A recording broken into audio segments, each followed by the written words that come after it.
نحمده ونصلي على رسوله الكريم أما بعد. أعوذ بالله من الشيطان الرجيم. بسم الله الرحمن الرحيم.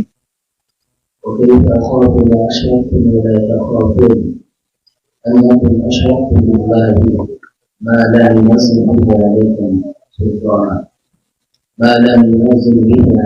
سلطانا فأي الفريقين أحق بالأمن إن كنتم تعلمون.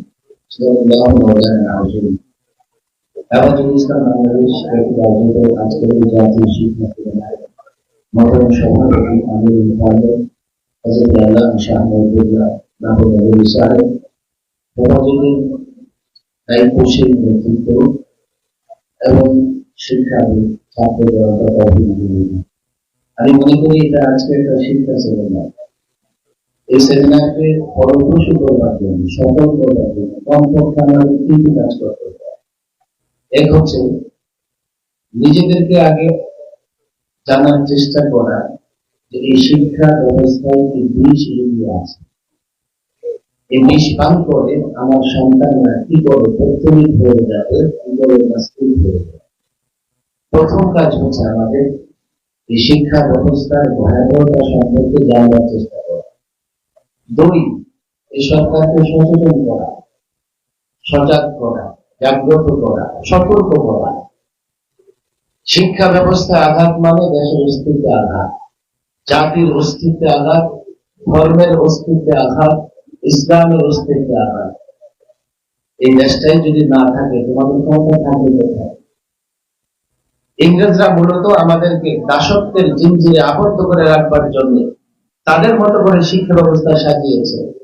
আমরা এখনো ইংরেজদের শিক্ষা ব্যবস্থা থেকে মুক্ত হতে পারিনি, বরং তার সঙ্গে যুক্ত হয়েছে পৌত্তলিকতা। ধর্মীয় শিক্ষার বইও আমরা দেখি, ইসলাম শিক্ষা বইও আমরা দেখি, দেব দেবী মূর্তির ছবি খুঁজে পাওয়া যায়। বলবেন যে ভুল হয়েছে। আচ্ছা, কারা এই ভুল করবে? সাম্প্রদায়িক সম্প্রীতি নষ্ট করবার জন্য কারা ষড়যন্ত্র করবে? এখনো আমরা দেখি নাই তাদের খুঁজে বের করে শাস্তির মুখোমুখি করবে। করে নাই, ইচ্ছাকৃত করা হয়েছে। ইচ্ছাকৃত ভাবে ইসলাম শিক্ষা বইয়ে দেব দেবীদের মূর্তি আনা হয়েছে।